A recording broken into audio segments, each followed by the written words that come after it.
안녕하세요. 이선복 교수입니다.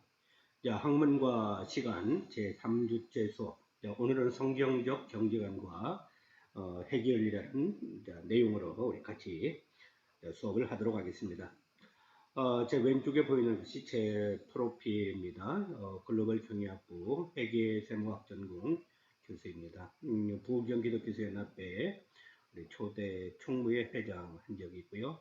현재 부경 부산 성시화운동부 감사, 또 전국대학교 선교연합회 회장, 또 크리스천 21세기 포럼 또 이사로, 또 현재 대한예수교 장로회 화명중앙교회 시무장로로 섬기고 있습니다. 자, 오늘 여러분과 같이 나눌 학문과 신앙 이야기인데요. 먼저는 우리가 학문과 신앙이 어떠한 과정을 거쳐서 생겨났나 하는 이야기를 잠시 나누고, 그 다음에 성경적 경제관과 회계윤리라는 내용도 오늘 하도록 하겠습니다.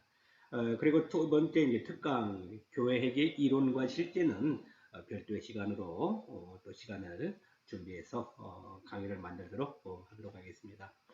2018년도에 우리 학교에 이제 교양 과목으로 학문과 신앙이 개설되었습니다.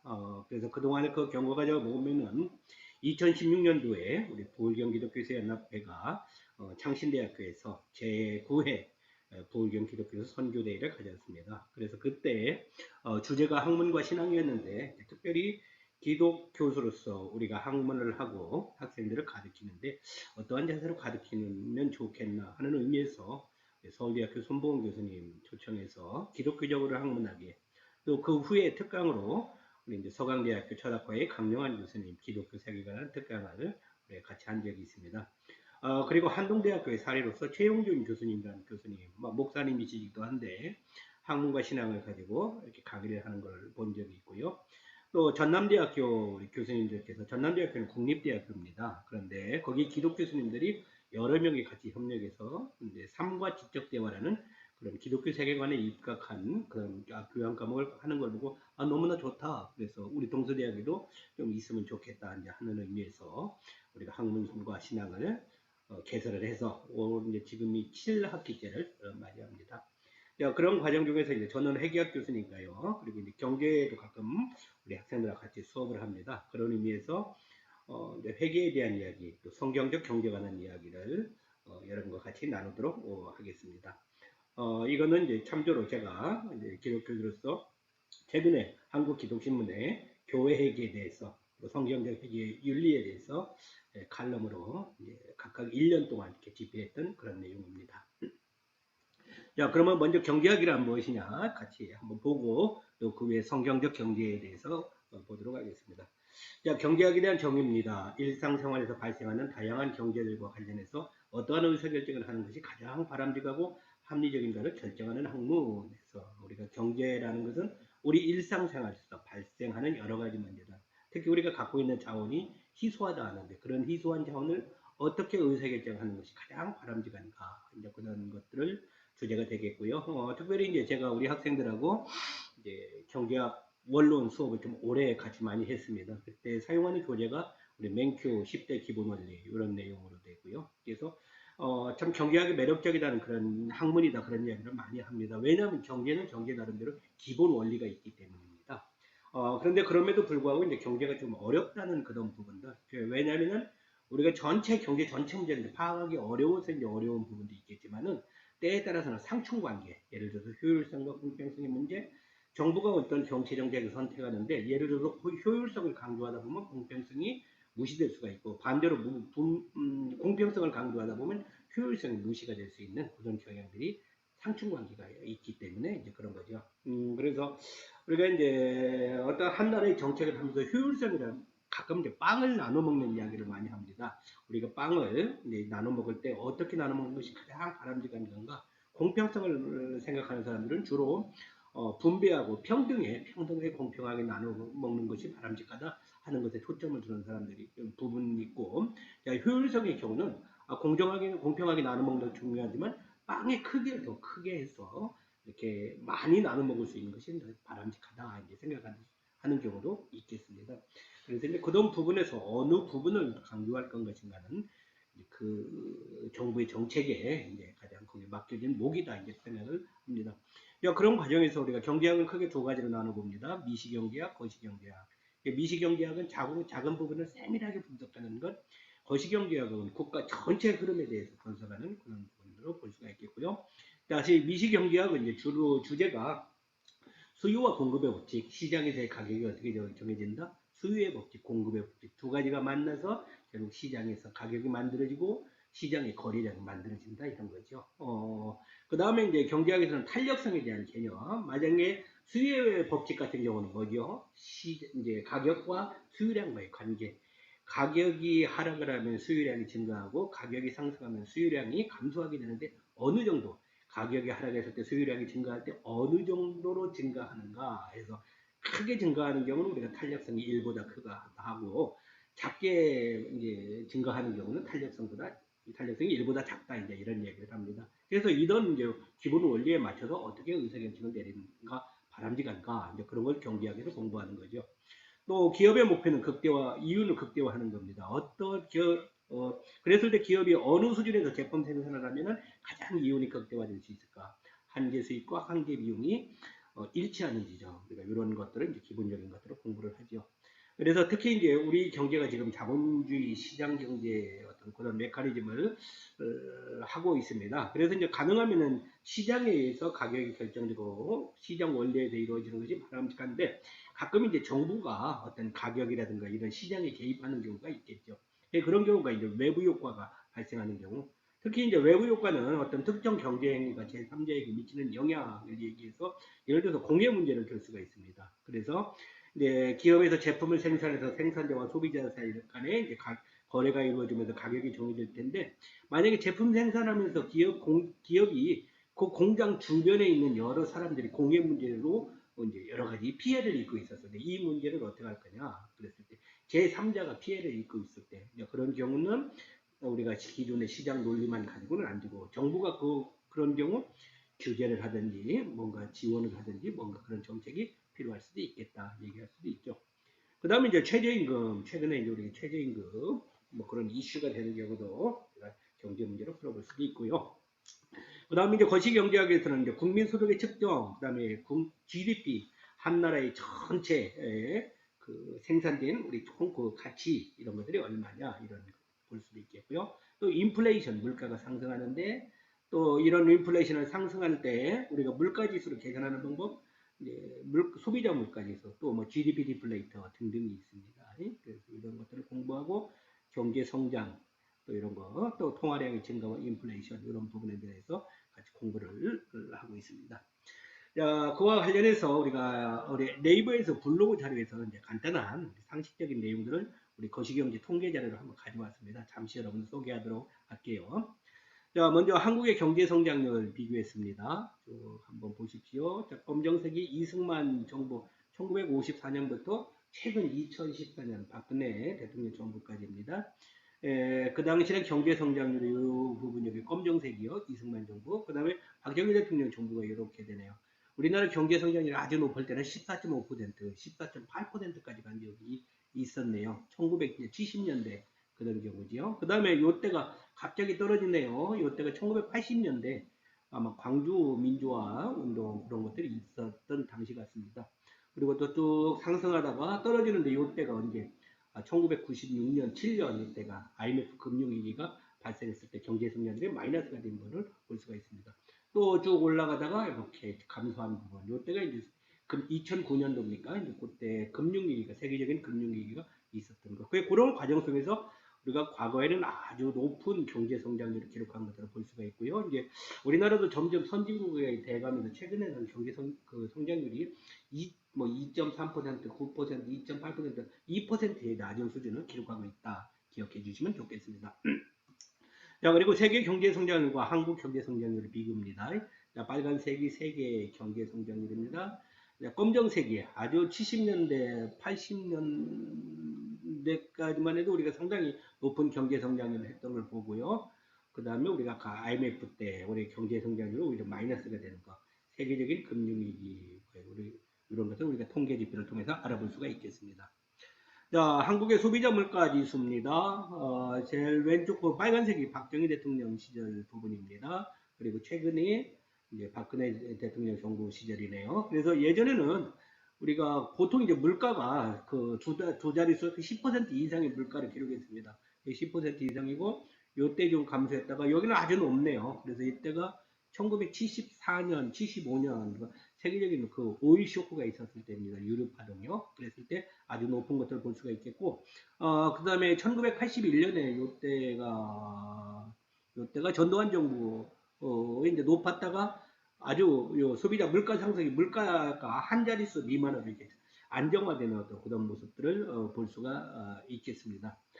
그리고 이제 노태우 대통령 시절이 돌아오고요. 김영삼 정부, 그 다음에 김대중 대통령 요 시절에 이제 들어오네요. 그래서 요때가 이제 IMF가 발생했던 때가 요 당시 물가가 상당히 떨어진 부분들을 볼 수가 있겠고, 그래서 어찌되었든 이제 최근에는 물가가 보면은 2.2%, 1.3%, 1.3%, 소비자 물가 지수가 과거에는 아주 두 자릿수 이상으로 아주 높은 그런 물가가 상승, 인플레이션을 기록했다면 최근에는 이렇게 아주 낮은 그런 물가 상승률을 보이고 있다는 거 보시면 좋겠습니다. 자, 주가 상승률입니다. 주가가 박정희 대통령 시절에 유래했네요. 그 다음에 그때 전두환 시절 대통령 초반기에는 힘들었다가 나중에 후반기 아주 높아진 것들을 볼 수가 있겠네요. 그 다음에 노태우 대통령 때 좀 떨어지고 김영삼 정부 대통령 후반기에 떨어진 것들을 볼 수가 있겠네요. 그러다가 김대중 대통령 때 올라갔다 내려갔다 그런 것들, 또 최근에 올라가는 그런 상승세를 보이는 걸 볼 수가 있겠습니다. 이런 부분들을 최근에는 이렇게 상승률이 아주 낮은 그런 부분들을 또 보이고 있네요. 자, 원달러 환율입니다. 원달러 환율 이런 식으로요. 그래서 아주 높았던 때가 이제 요때가 또 이제 IMF 때 발생했을 때 우리가 환율이 아주 높은 이제 그 원달러 환율이 이렇게 원화의 가치가 이제 감소되는 경우고요. 금융위기 때 또 이렇게 됐던 것들 우리가 그래프로 볼 수가 있겠습니다.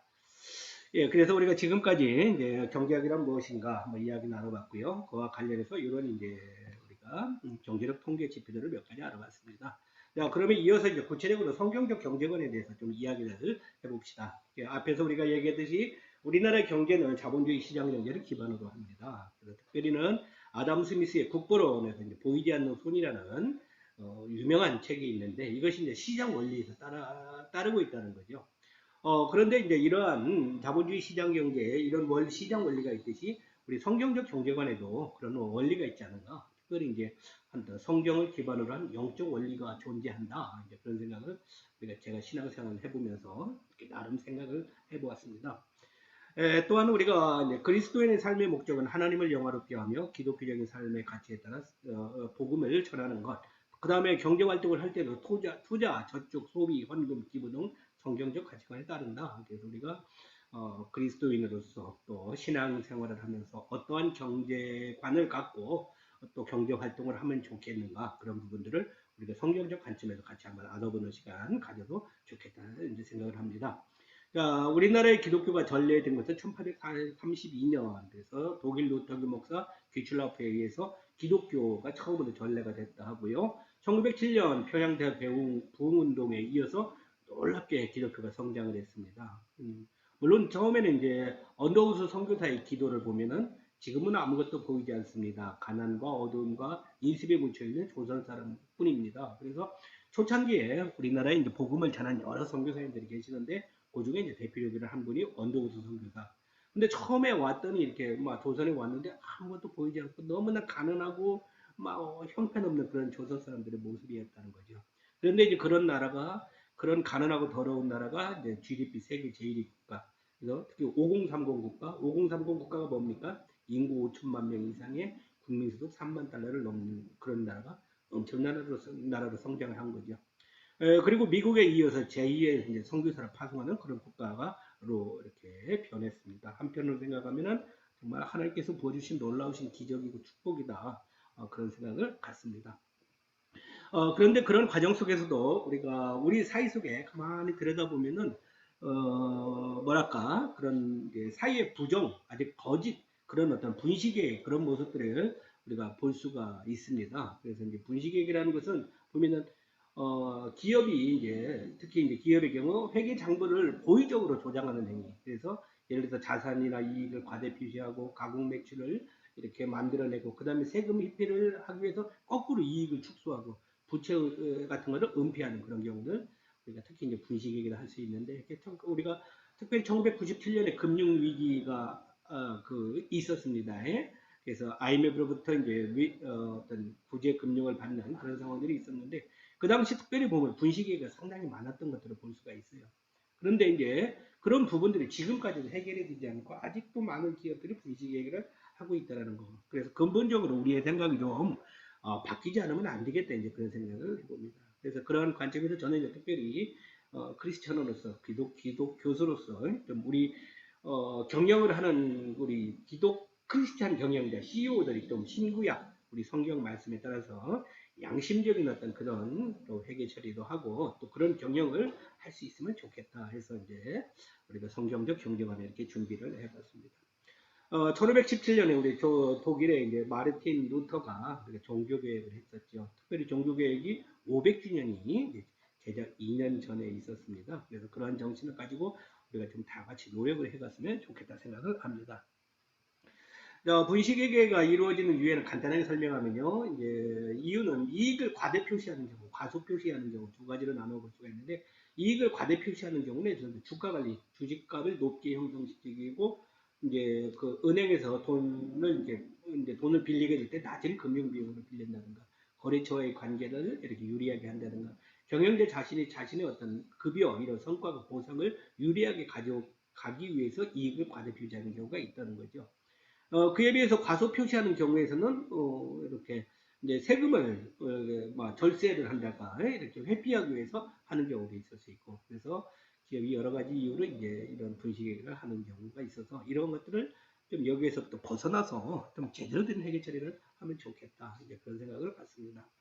자, 그런 속에서 우리가 그러면 성경은 구체적으로 우리가 회계에 대해서 돈에 대해서 뭐라 하는가 그것을 좀 제 나름대로 살펴봤는데요. 그래서 성경을 크게 두 가지로 되어 있습니다. 앞부분이 구약 성경, 뒤가 신약 성경. 그래서 총 66권으로 되어 있다 그런 이야기를 합니다. 그러면 먼저 구약 성경의 경우 뭐라 하는지를 한번 살펴봅시다. 첫 번째, 기업은 누구의 것인가? 구약은 태초에 하나님이 천지를 창조하시니라. 그래서 우리가 구약은 처음 시작하는데 창세기로부터 시작합니다. 창세기 1장 1절이 태초에 하나님이 천지를 창조하시니라. 세상의 모든 것들은 누가 창조했다고? 하나님이 창조하셨다고요. 그러면 그게 누구의 것? 하나님의 것. 그렇게 생각하면 이것도 결국은 우리의 신앙관이 결국 하나님의 주권을 인정하는 것. 그래서 결국은 기업은 누구 거?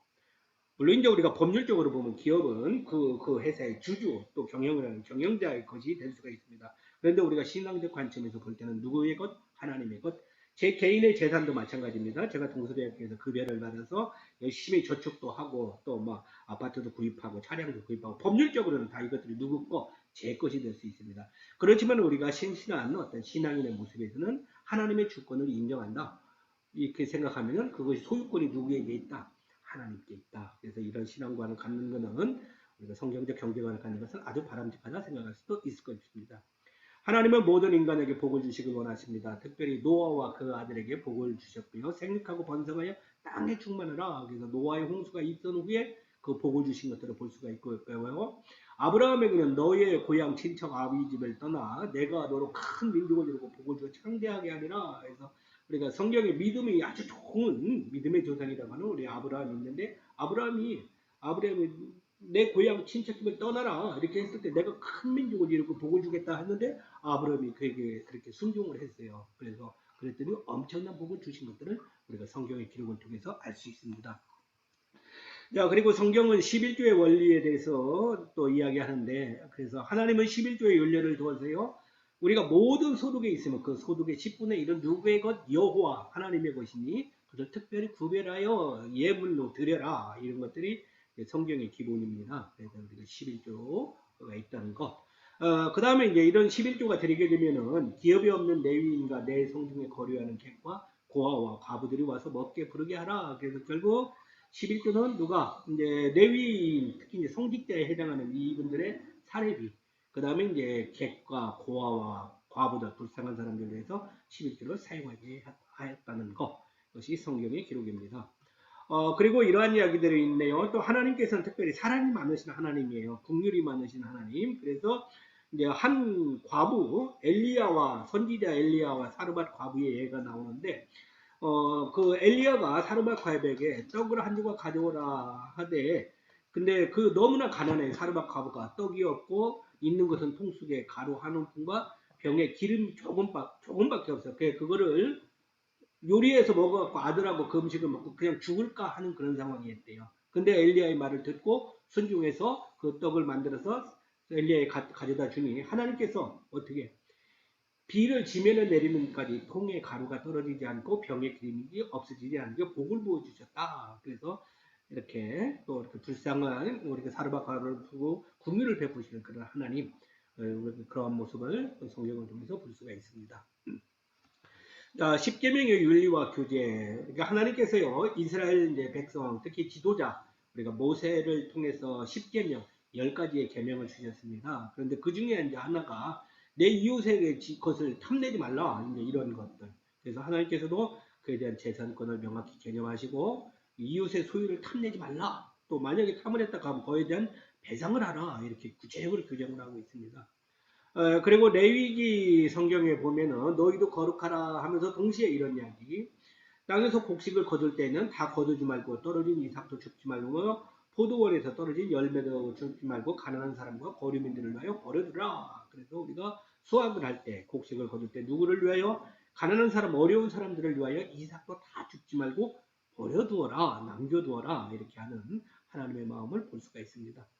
또 성경은 우리가 안식년에 대한 이야기가 나옵니다. 우리가 하나님께서 이제 세상을 모든 만물을 창조하셨어요. 며칠 만에 6일 만에 창조하시고 마지막 7일째를 이제 쉬어서 우리가 안식일이라 이렇게 합니다. 그래서 그 7일을 우리가 7이 7번이 되는 40해를 이제 77에 49, 49년이라고 하고요. 그 다음 년은 50년이 되는데 그때를 해년이라 합니다. 그러면 그때는 이제 각기 자기의 소유지를 돌려주며 그래서 이제 자기가 갖고 있던 것을 어려운 사람들에게 위해서 돌려주는 그런 것들을 이렇게 하나님께서 말씀하시는 것들을 볼 수가 있어요. 자 그리고 불의한 자에 대한 이제 심판과 바른 신앙인에서 우리가 성경에 구약 성경 열왕기 하에 보면은 나만 장군이라는 장군이 나옵니다. 이 사람이 문둥병에 걸렸어요.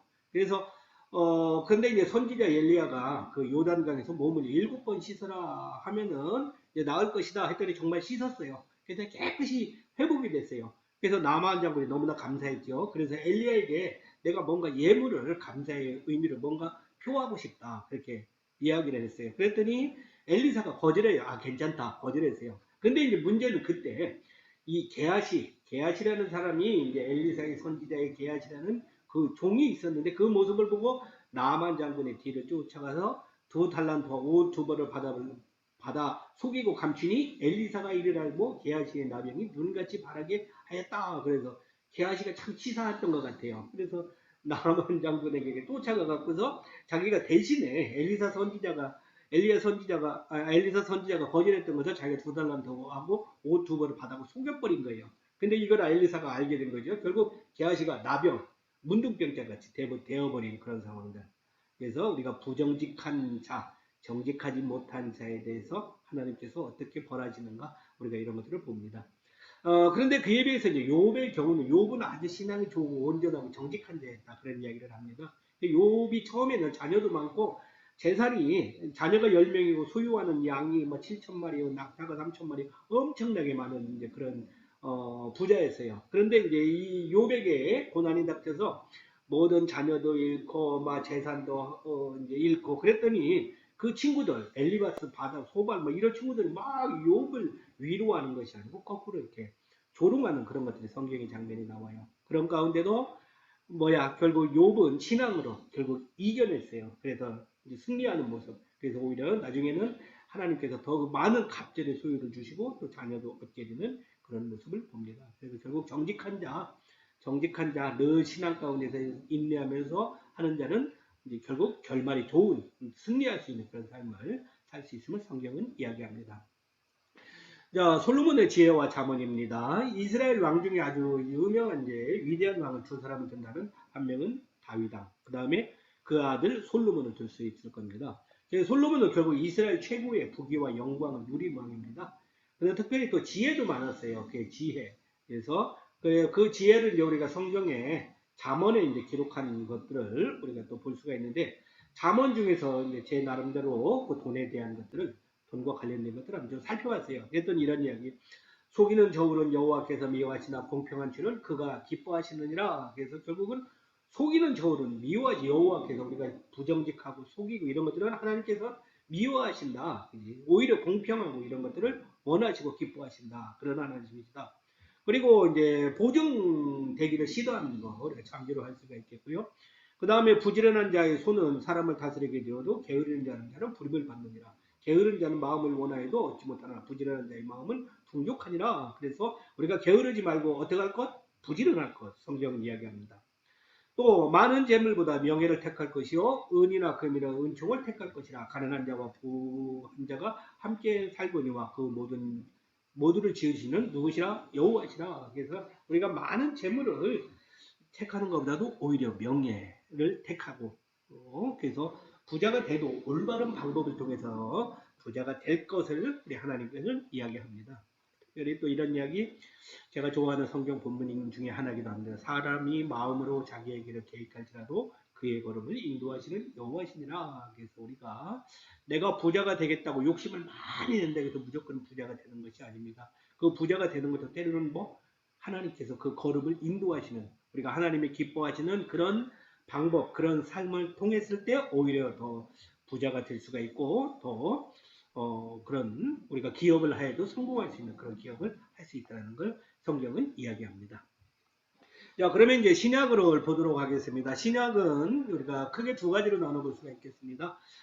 예수님께서 이제 이 땅에 오셔서 가르쳐 주신 내용, 그리고 이제 예수님께서 십자가에 못 박혀 죽으시고 3일 만에 부활하셨습니다. 그리고 40일 만에 승천하셨어요.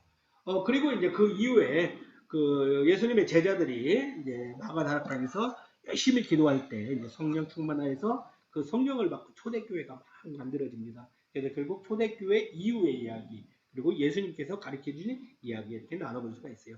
먼저 예수님께서 뭐라고 이야기하시는지 보도록 합시다. 그래서 먼저는 보물을 하늘에 쌓아두라. 그래서 우리가 눈에 보이는 당장 현실적인 어떤 작은 부분에 얽매여서 그런 경제관을 갖지 말고 하늘을, 보물을 쌓아두는 그런 그런 경제관을 가지라 이야기합니다. 그리고 이제 마태복음 18장에서는 용서를 모르는 종의 비유로서 1만 달란트의 빚을 진 부인을 탕감하였더니 그 종이 나가서 자기에게 100데나리온을 빚진 동료를 만나 부드러 목에 잡고 갚으라 한대. 그래서 어떤 이제 종이 있었어요. 그래서 이야기하는데 1만 달란트, 아주 많은 돈을 빌려줬어요. 그런데 그 돈을 도저히 갚을 수가 없으니까 탕감을 해줬다고, 돈을 갚지 않아도 된다고 이렇게 해줬어요. 그랬는데 이제 그 종이 그것을 탕감을 받고 너무 좋아서 나가는 중에 어떤 사람을 만났는데, 그 사람이 자기가 그 사람에게 100데나리온 돈을 빌려준 사람이야.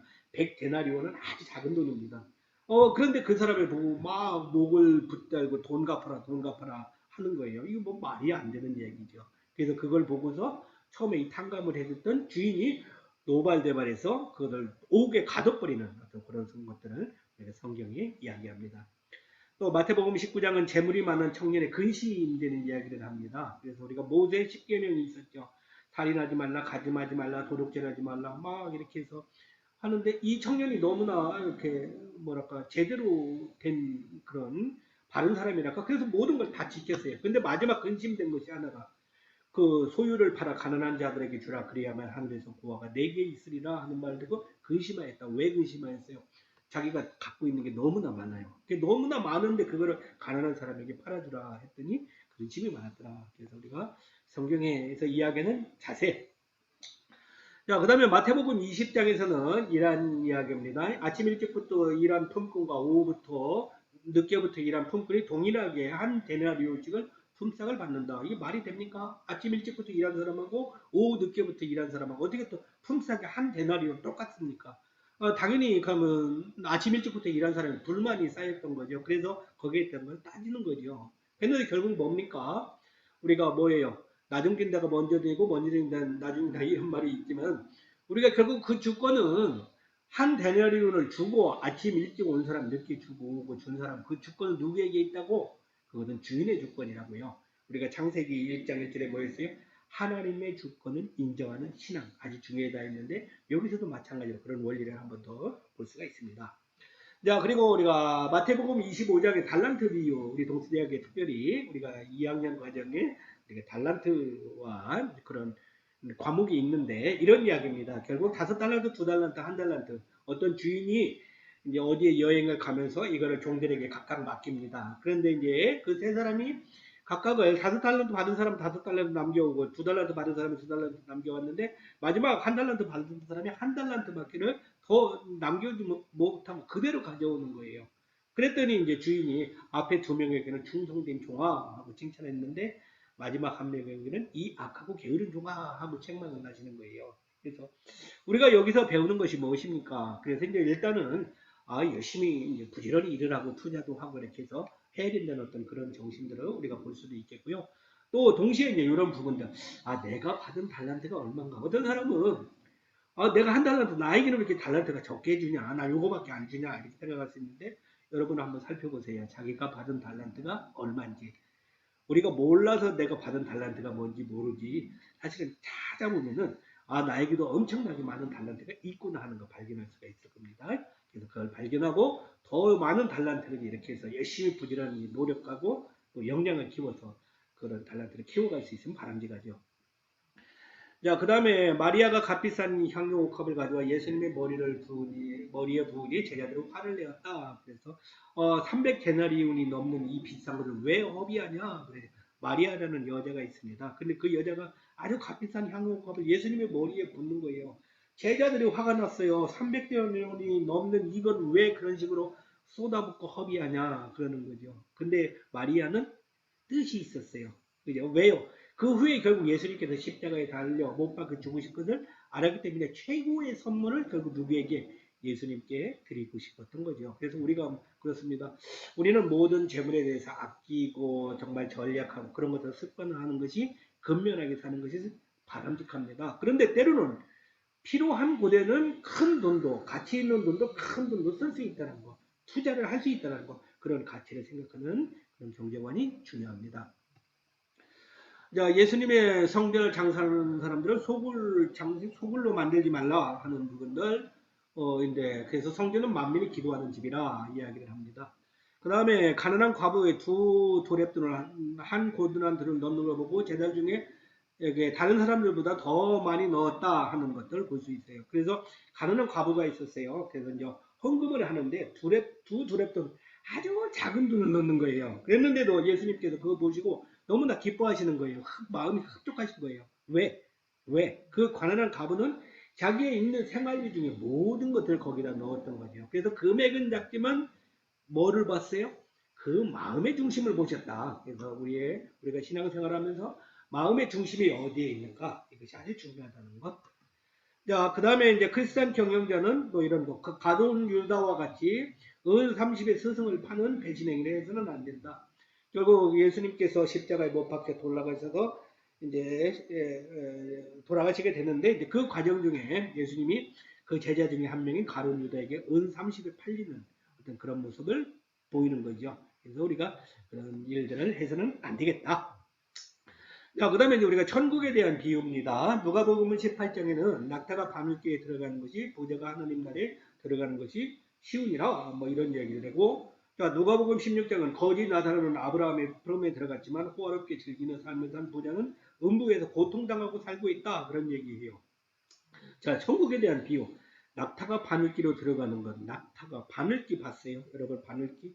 바늘귀는 아주 작은 겁니다. 근데 거기에 낙타는 들어갈 수가 있습니까? 못 들어가지요. 근데 이제 그거보다도 부자가 하나님 나라 천국에 들어가는 것은 그게 차라리 낙타가 들어가는 게 쉽다 이거죠. 그러니까 부자가 그만큼 하나님 나라 천국에 가기가 어렵다는 이야기죠.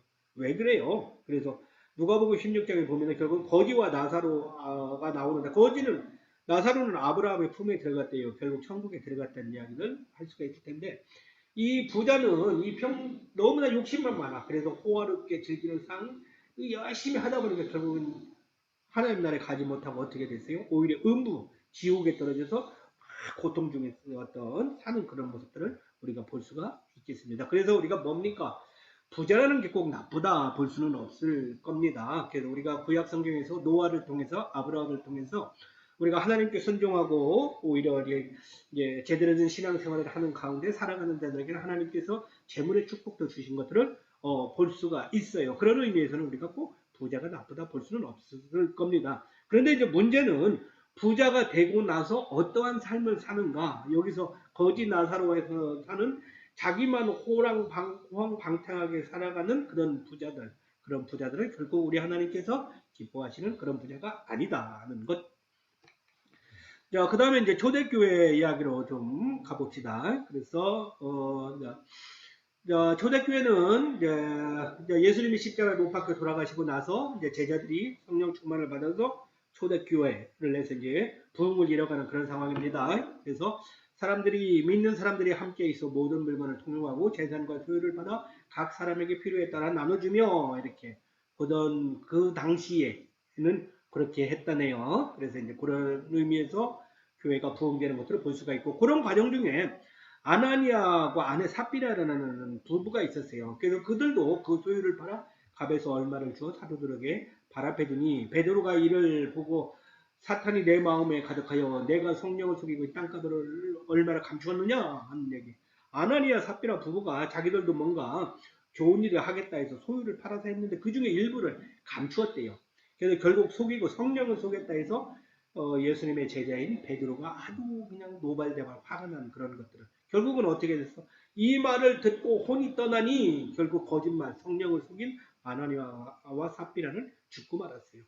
그래서 우리가 참 돈이라는 게 그렇습니다. 성경은 돈을 사랑하면 일만하게 뿌리가 된다 그런 이야기를 합니다. 자, 야고보서 5장은 또 불의한 부자들에 대해서 얘기해요. 너희 재물은 썩었고 너희 옷은 좀 먹었으며 너희 금과 은은 녹이 슬었으니 추수한 품꾼에게도 주저한 삭시 소리를 지르며 이렇게 해서 우리가 부자가 되더라도 아니면 엄청난 큰 이제 기업 성장을 시켜서 대기업의 오너가 되더라도 중요한 것은 그 후가 더 중요하다. 예를 들어서 추수한 품꾼에게 삭스를 중요한다고 무슨 이야기입니까? 자기는 대기업의 엄청난 회사를 운영하면서 직원들에게 급여를 지급하지 않는다.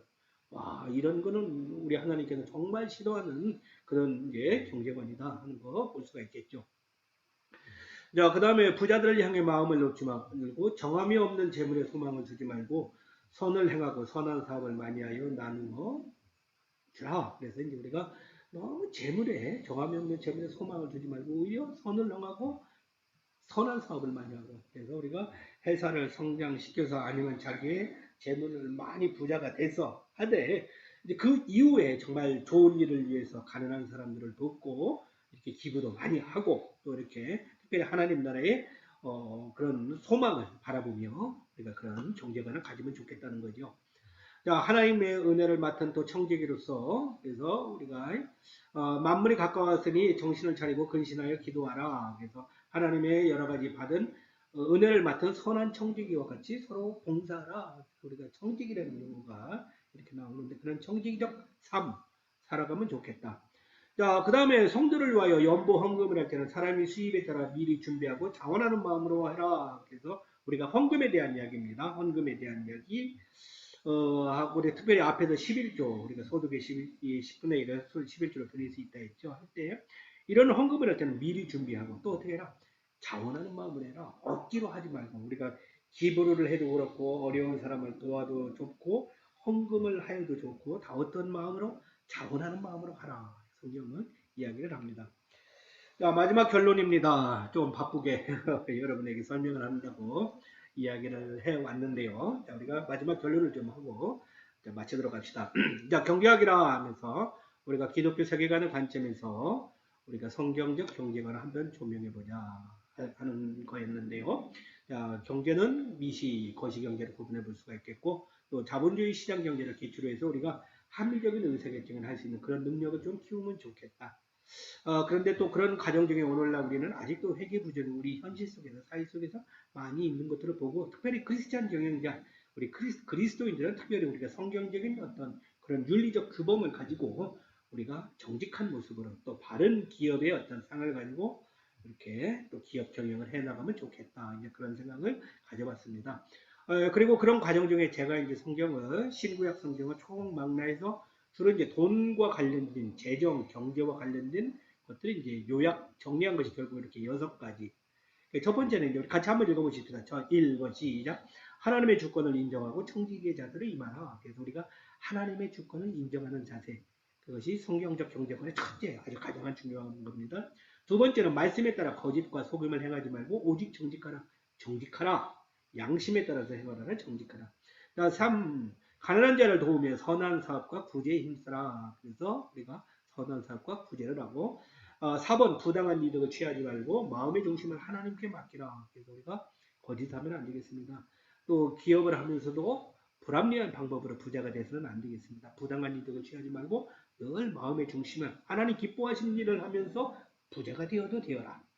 5번 작은 것의 가치는 소중함을 알고 부지런히 성장을 도모하라. 그래서 6번 11조와 감사의 예물을 드며 그의 나라와 영광을 구하라. 그래서 우리가 11조 우리가 소득이 있으면 그의 소득의 10분의 1은 11조를 드리고 또 감사의 예물을 어떻게 자원하는 마음으로 억지로 하지 말고 드려라. 그리고 하나님 나라의 영광을 위하여 우리가 살아갈 수 있으면 좋겠다.